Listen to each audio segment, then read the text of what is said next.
front page of the Wall Street Journal Europe today with the headline, Egypt splits over a new constitution. And The Guardian takes a closer look in their editorial. It takes a closer look at what they call these revolutionary rifts. And it says that nearly 2 years after the revolution, Egypt has reached the exact point that it should have tried to avoid, and that is the existence of this deep and perhaps unsurmountable divide between two forces that both claim to be the only inheritors of the revolution. And so those two teams, as you could say, are on the one hand Mohamed Morsi and his Islamist supporters, and on the other hand secular, liberal, and Christian Egyptians that have united against what they see as this Islamist power grab. And The Guardian points out that even though this draft constitution is a mixed bag, it's not perfect, Egypt really needs to move forward. And it says that both of these sides have forgotten what happened 22 months ago, and what they really need to do is compromise. OK, well, the other big story, which is still in all the papers, even though it really happened last Thursday, didn't it? But still reaction to the UN General Assembly's vote last week, recognising Palestine as a non-member observer state. That's right. This is also in the Wall Street Journal Europe, which is known to be conservative and pro-Israeli. It says that it calls it a futile UN gesture that violates the 1993 Oslo Accords, because according to those Oslo Accords, negotiation is needed with Israel to create a state. Now, the Wall Street Journal points out that Palestine has become a byword for, quote, political dysfunction and ideological extremism. And it says that the real tragedy of Thursday's vote is that it will only encourage Palestinians to maintain themselves in what it calls this make-believe world. There's another take on that vote in the International Herald Tribune in the cartoon form, which suggests that this vote at the UN is probably more symbolic than anything. There you see a very proud-looking Mahmoud Abbas standing up straight,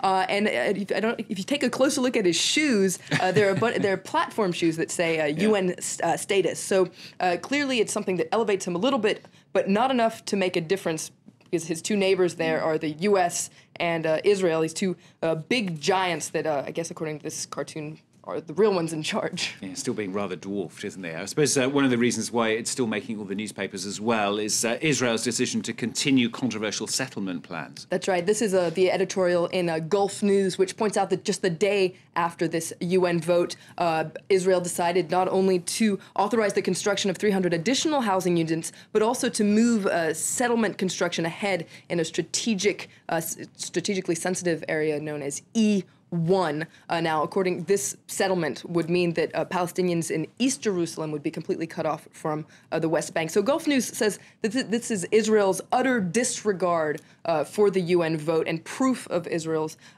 arrogance, and it laments the fact that this action has gone ahead without any kind of punishment by its allies. But it's interesting to note that it seems like other allies might be preparing some sort of a reaction, even if it's symbolic. This is in Haaretz today, an article by Barak Ravid, and he says that for the first time, Britain and France may recall their ambassadors to protest this move by Israel to continue settlement construction. Now, he quotes senior European diplomats and says this would be a really unprecedented step in terms of condemnation, because according to him, this construction in E1 is the red line for French and British diplomats. OK, well, finally, on a slightly lighter note, Florence has got a sad day for us for dolphins. Well, dolphins, anyway, who work for the US Navy. It sounds crazy, dolphins who work for the US Navy, but it's true. Just like drones are replacing pilots, it seems that robots are going to replace the Navy's mine-hunting dolphins. Now, the US, since the 1950s, has had what it calls a marine mammal program, $28 million. Now, once upon a time, it included sharks and whales. Today, this program, which is based in San Diego, has 80 bottlenose dolphins and some sea lions. Now, 24 of these 80 marine-trained dolphins are going to be replaced by torpedoes. They can do the same job, but these dolphins aren't going to be laid off. They're going to be used for port security. But it does seem like somewhat of a demotion for these dolphins. It does. Do the robots make the same noise? I don't know. Put her on the spot. Florence Filmino, thanks a lot. Florence Filmino with the international papers on France. Let's remind you of the latest headlines then. In unrest in